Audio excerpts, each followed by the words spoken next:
우리 박준영 변호사께서는 어떤 이야기 가지고 오셨나요? 예, 제 인생을 바꾼 사건. 저의 첫 재심 사건인 수원 노숙소녀 사건에 대해서 말씀드리겠습니다. 수원 노숙소녀 사건. 예, 근데 사실 노숙소녀가 아니었거든요. 그 가출한 아이였습니다. 그래서 집을 가출한 지는 한 2, 3일 정도 된 아이였고, 근데 그 아이의 이제 행색이 좀 지저분해 보여서 이 노숙하는 아이로 그냥 그 초동 수사 과정에서 그렇게 이제 규정 지어버렸고, 실제 신원은 예, 신원은 밝혀졌습니다. 네. 15살의 아이였고 지적 장애가 있었고 또 시각 장애도 있었습니다. 네. 어떻게 살인 사건이 일어난 건가요? 사건은 지금으로부터 14년이 됐습니다. 2007년 5월 14일 그 수원에 있는 한 고등학교에 네. 여자아이의 시신이 교정 안에서 발견이 된 겁니다. 경기도의 한 남자 고등학교에서 심하게 폭행당한 10대 소녀의 시신이 발견돼 경찰이 수사에 나섰습니다. 오늘 새벽 5시 반쯤 이 학교 교실 건물 바로 옆 화단에서 여고생으로 보이는 10대 소녀의 시신을 학교 직원이 발견했습니다. 발견 당시 시신은 머리와 얼굴, 발 등에 심한 멍이 들어 있었습니다. 이 아이를 누가 죽인 거지도 밝혀야 될 사실이지만 이 아이가 누군지를 또 밝혀야 되는 부분이 있었거든요. 왜냐, 너무 어려서 신분증, 주민등록증 같은 것도 없었고, 당시 경찰은 아이의 행색을 보니까 약간 지저분해 보여서 수원에서 노숙인들이 가장 많이 모여 있는 수원역에 가서 그 사진을 들고 다니면서 이제 탐문 수사를 했던 겁니다. 그러다가 이제 어떤 노숙인으로부터 이 아이가 이틀 전에 여기서 폭행당한 아이 같다. 근데 사실 이틀 전에 폭행 사건이 있었지만 그 폭행 사건의 피해자는 다른 여성이었습니다. 다른 여성이었음에도 불구하고 그 경찰이 그 제보를 너무 섣불리 믿어버린 거죠. 그래서 그 이틀 전 폭행 사건의 가해자인 노숙인 2명을 잡았고, 그 노숙인 2명이 또 공교롭게도 지적 장애가 있었습니다. 근데 지적 장애가 있고 노숙을 하고 있는 데다가 이제 강압적인 수사를 받다 보니까는 참 너무나 쉽게 자백을 했죠. 그 지적 장애가 있던 사람 중에 한 사람은 시각 장애가 또 있었습니다. 그래서 안경을 안 쓰고 있어서 그 사진을 딱 보여주는데 죽은 아이가 이틀 전에 자기가 때린 아이인 것 같다는 생각이 들었다는 거예요. 그래서 그렇게 자백을 하게 됐고, 한 사람은 뺨 2대 때렸다는 이유로 벌금 200만 원을 받고, 다른 한 사람은 이제 끝까지 때려서 이제 죽게끔 했다 해서 징역 5년을 받았습니다. 그 두 사람에 대한 형사 재판은 그해 가을경에 다 끝나요. 2007년 가을경에. 자백하는 과정에서 본인이 저지르지도 않은 사건이다 보니까는 본인이 이틀 전에 저질렀던 사건과 빗대서 진술을 하게 됩니다. 그래서 꼬맹이 둘도 함께 있었다라는 진술을 자백 과정에서 섞어서 하게 됐던 거죠. 그래서 사건의 내용이 어떻게 알려지냐면은 그 2명의 노숙인과 밝혀지지 않은 꼬맹이 2명이 합세해서 그 아이를 때려 죽인 걸로 그렇게 사건이 결론 지어졌고, 그렇게 소문이 퍼졌던 거죠, 수원 역사에.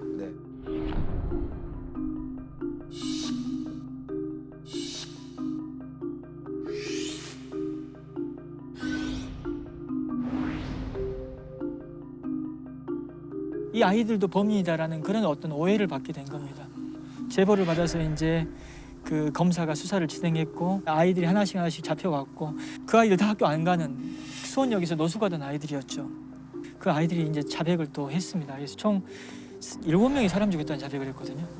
검찰은 그러나 이 사건의 범인이 더 있다는 제보를 받고 사건을 다시 수사한 결과 18살 최모근 등 5명이 폭행을 주도했다는 사실을 밝혀냈습니다. 이들은 당시 수원역 근처에서 김양에게 돈 2만 원을 훔쳐갔냐고 추궁한 뒤 근처 학교로 끌고 가 폭행해 숨지게 한 혐의를 받고 있습니다. 그 아이들은 1심에서는 유죄를 받았는데 2심에서 무죄로 풀려났고, 2심에서 무죄로 풀려나죠. 그러다 보니까 재판 과정에서 한 1년 동안 수감 생활을 했던 것이고, 이미 형이 확정되었던 그 노숙인 5년 받은 사람은 만기 복역했습니다. 복역하고 나서 재심을 통해서 무죄 판결을 받았고. 무죄 판결 받았어요. 예. 그럼 다 7명이 결과적으로는 다 무죄. 네, 다 무죄를 받은 범인이 사건. 없는 건가요, 결국? 못 잡은 거죠. 못 잡은 이 사람들은 거죠. 진범이 아닌 거죠. 네. 저는 일단은 7명이 자백했다는 사실이 사실 충격이었습니다, 사실. 그것도 물리적인 어떤 강요나 고문, 참기 힘든 어떤 폭행이나 이런 협박도 없었는데 이걸 설명하기 참 어려웠습니다. 그래서 왜 자백을 하죠? 자백 왜 안 돼서? 하냐면 아무리 아니라고 해도 믿어주지 않는데 이 상황에서 나를 도와준 사람이 하나도 없는 거예요. 오히려 내 앞에 있는 검사, 이 추궁하고 있는 검사는 수사관이 이 사람한테 잘 보여야지 그나마 나한테 나은 판단이 나올 수 있다. 자포자기 상태에 쉽게 빠집니다. 그리고 또 일단 이 순간만 좀 빨리 모면하자. 다른 아이들이 자백했다 이미. 그런 얘기를 했었어요. 다른 아이들이 이미 자백했는데 너 혼자 자백하지 않으면 니만 더 불리해져. 그런 기망도 있었고. 벌을 줘야 될 상대인지 아니면은 순간적인 잘못을 저질렀기 때문에 이 교육하고 교화해야 될 사람인지 그 판단을 내가 쓸 수 있게 해달란 말이야. 너 그렇게 하면 어떡하겠냐. 그래, 그러면 안 돼. 너 큰일 나.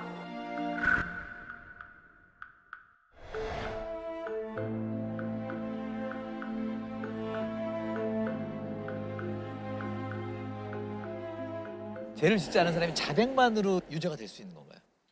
자백만으로는 안 되죠. 그래서 우리가 자백의 보강 법칙이라고 자백만으로 유죄를 자꾸 인정하게 되면 자백을 강요할 거 아니에요. 고문을 할 수도 있고 그렇게 하지 말라고 자백의 진실성을 보강할 수 있는 추가적인 증거가 있어야 됩니다. 그래야만 유죄를 선고할 수 있는 거죠.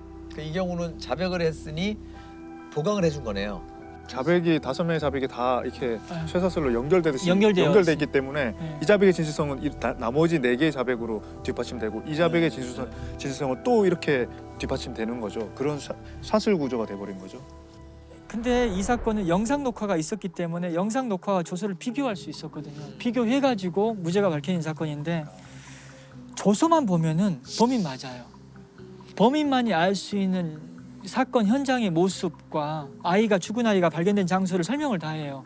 근데 영상 녹화를 보면 그런 사건에 대한 정보를 다 거의 대부분을 검사나 수사관이 미리 제공을 하고 있습니다.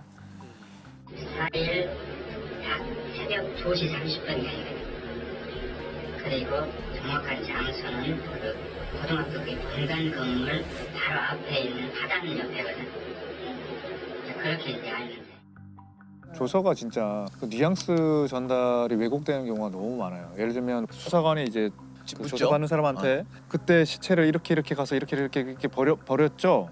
몇월 며칠 어디 가서 어디게 한 거죠. 딱 묻고 그럼 대답을 그냥 예 했잖아요. 그럼 이제 조서에는 시체를 어떻게 유기했나요?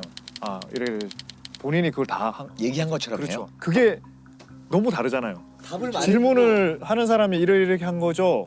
했는데 예 한 거랑 어떻게 유기했나요 했을 때 이렇게 했습니다. 이렇게 대답한 거랑은 완전 다른데 그렇게 하는 경우가 사실 많았죠. 우리 심의관이 말씀하신 대로 A가 수동적으로 답변을 하면 그걸 아이들의 적극적인 진술로 왜곡을 하고 이제 자백이 사실상 만들어졌다고 봐야죠. 컬러 사진 이런 게 있잖아. 요걸 넘어갔다고 사진을 보니 정문에 설치되어 있는 낮은 철책문을 넘어서 들어간 기억이 납니다. 그 말이죠? 사실 저는 굳이 검사가 이렇게 수사를 했다라고 내가 법정에서 얘기를 하지 않아도 자백의 모순이 많고 다른 증거에 의해서 무죄를 받을 수 있다라고 제가 안이하게 판단을 해버린 거죠. 그런데 유죄가 나와버린 거예요. 1심에서. 실형이 나와버렸고. 그래서 이제 항소심 재판 과정에서 안 되겠다. 이 영상 녹화를 다 복사해서 이걸 다 녹취를 해가지고 조서랑 비교를 해야겠다. 분량이 많아가지고 그걸 속기사님한테 맡기려면 돈이 한 500만 원 정도 들어요. 그래서 이게 사실 돈이 어디 있어요?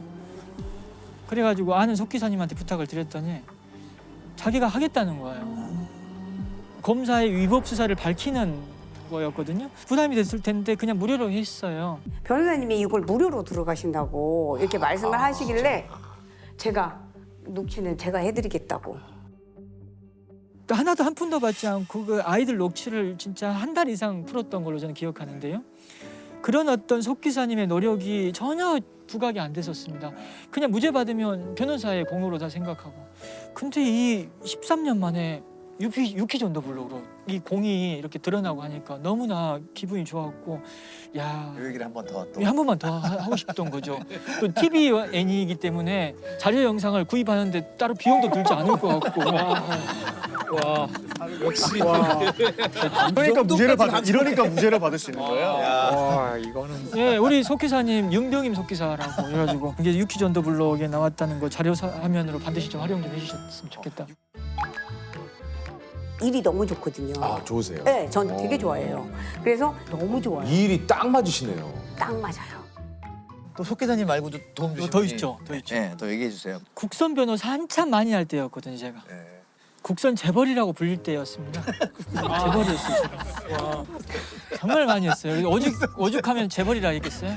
근데 이 수원 사건이 들어왔던 거예요. 2008년 1월에 보니까 기록량도 상당히 많고 또 애들 다 자백했다는데 관심 바뀌었어요. 저는요. 근데 경기도 청소년 상담 지원센터였습니다. 선생님들이 찾아왔었어요. 저를요. 그 아이들이 가출한 상태에서 그 상담 지원센터를 왔다 갔다 하면서 생활했던 거예요. 근데 그 아이 중에 한 아이가 편지를 보냈습니다. 우리가 정말 범인이라고 생각하냐고.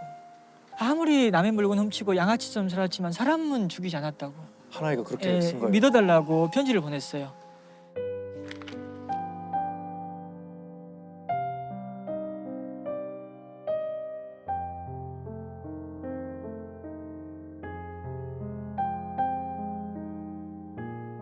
근데 이 선생님들이 이 편지를 받아들고 저를 찾아왔던 거예요. 그래서 선생님들이 이 아이들 좀 억울한 것 같다고 사건을 봐달라고. 근데 제가 좀 꾀를 부렸죠. 뭐 다른 사건도 해야 되는데 자꾸 찾아오니까 선생님들 퇴근 후에 매일 저희 사무실로 출근하시라고 좀 각자 검토를 좀 해보시라고. 선생님들이 애정이 있다 보니까 그 아이들의 어떤 진술 내용을 그냥 도표로 그냥 분석을 다 했어요. 그래서 모순점을 다 찾아주는 거예요. 그래서 그 도표를 나중에 또 이제 제가 꼭 작성한 것이냐 참고 자료로 제출하는 그런 만행을 저지르기도 했었습니다. 부도덕합니다. 네, 굉장히 부도덕한 일을 했죠.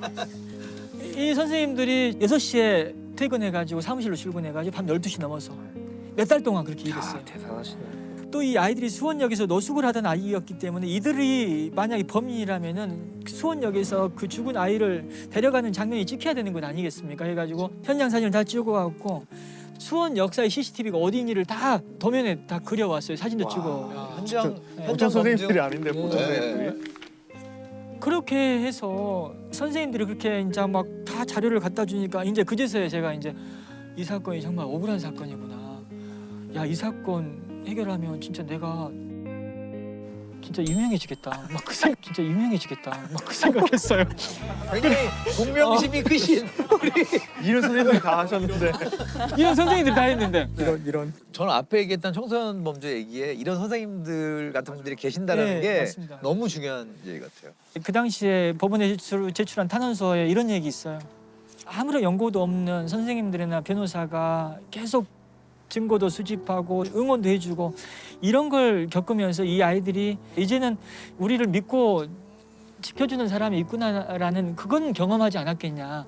우리 경기도 청소년 상담복지센터 선생님들 그분들도 사실 부각되지 않았어요. 왜냐면은 저만 부각되다 보니까. 네. 이제 이미 다 누릴 거 누리셨으니까 이제 다 누릴 거 누려가지고 마음의 빚을 청산하시러 말씀 없다 나오셨구만요. 다 알려주셔야 될 만한 분들이신 것 같아요. 네. 사건 속 사람들 얘기가 사실 드라마고 영화 아니겠습니까? 그래서 아니 제가 하나 좀 걱정스러운 건 이런 얘기들이 네. 은근히 변호사님 본인을 더 띄우기 위한 큰 그림이 아닌가. 그렇죠. 왜 걱정하세요? 네? 왜 이렇게 셈이 났는지. 이 사건에서는 결정적으로 그 무죄 증거가 뭐였냐면 죽은 아이의 사망 원인과 사망 추정 시각이었습니다. 사실 사망 원인이 외상성 경막하 출혈이었습니다. 뇌출혈이었죠. 근데 우리가 외상성 경막하 출혈이 뭔지 어떻게 합니까? 그래서 제가 이게 뭘까 하다가 이제 이거 인터넷 쳐보기도 하고 했더니 이게 쉽게 안 죽는 것 같아요. 그래서 이제 이걸 가지고 법의학자분들 여러 명한테 제가 메일을 보냈어요. 딱 한 분이 응해 주시더라고요. 누가 응해 주셨냐면은 서울대 법의학과 이윤성 교수님이 법정에 나와서 증언을 해달라고 부탁드렸더니 증언 때 서주셨습니다. 이 억울하게 옥살이한 사람들의 자백 내용은 뭐였냐면은 5월 14일 새벽 3시경에 수원역에서 죽은 아이를 만나서 고등학교까지 걸어갔고 새벽 3시 40분부터 폭행을 시작했다는 거였어요. 근데 외상성 경막하 출혈이라는 것은 서서히 진행된다는 겁니다. 그래서 사망 원인의 관점에서 보면 새벽 3시 40분에 폭행이 시작됐는데 7시에 죽어? 이게 설명이 안 된다는 거예요. 그리고 사망 추정 시각도 측정을 해보니까 전날에 사망한 것 같이 보인다라고 그렇게 법의학적으로 판단이 됐었거든요. 법의학적 관점에서의 도움이 또 있었어요. 그 당시에. 2심 판사가 결국 무죄를 한 거잖아요. 네. 근데 2심 판사가 어떤 마음으로 저걸 뒤집었을까? 왜냐하면 7명이 다 자백하고 있었던 사건을 여러 정황만으로 틀기는 너무 어렵거든요. 왜냐하면 그걸 뒤집을 만한 정황이 있다면 그보다 더 큰 뒤집지 말아야 될 정황이 또 있을 수 있고 또 생각나는 거거든요. 근데 이제 이제는 좀 알겠어요. 그러니까 결국에는 그 법의학적 관점에서 공개한 게 굉장히 주요했던 거고. 제가 어떤 일이 있었냐면 정확히 보셨습니다. 아무리 모순이 있다 하더라도 그렇죠. 정말 이미 형이 확정된 2명 중에 1명이 끝까지 번복을 안 하고 있었거든요. 근데 그 1명이 2심에서 번복했습니다. 지적 장애가 있는 사람이었는데 벌금 200만 원 받고 끝난 사람이었어요. 그러니까 자기는 괜히 여기서 또 번복해버리면 난 이미 빠져나갔는데. 네, 불이익이 있을 것 같아서 예, 그래서 번복을 안 했었어요. 제가 이 지적 장애가 있는 이 사람을 2심 법정에서 계속 추궁했어요. 모순을 계속 추궁했는데 끝까지 번복을 안 했어요.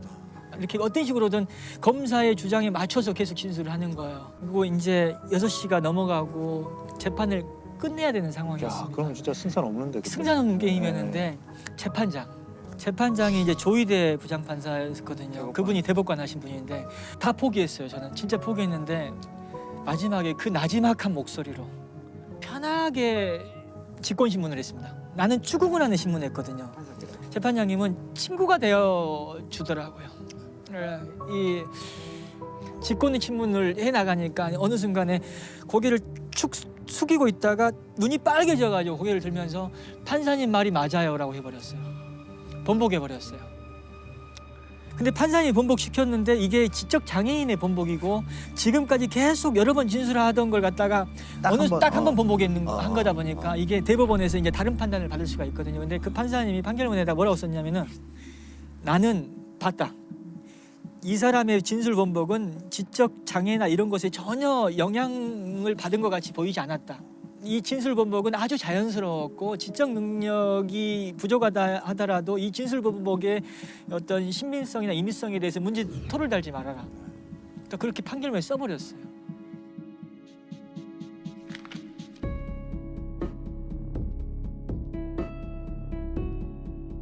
근데 대법원에서 딱 무죄로 확정지었죠.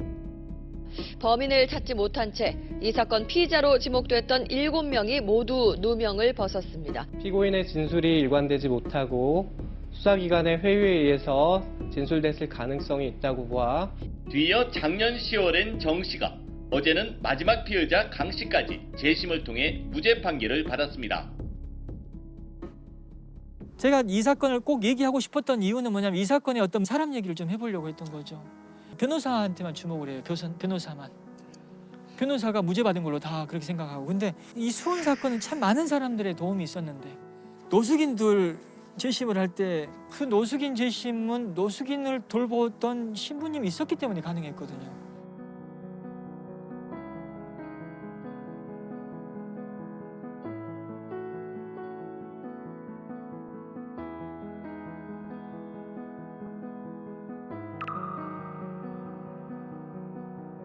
결국 다 사람이 하는 일입니다. 사람이 하는 일인데 누구를 주목하느냐에 따라서 누가 주인공이 되고 누구는 조연이 되고 그런 것이지 사실 수원 사건의 주인공은 사실 그분들이었습니다.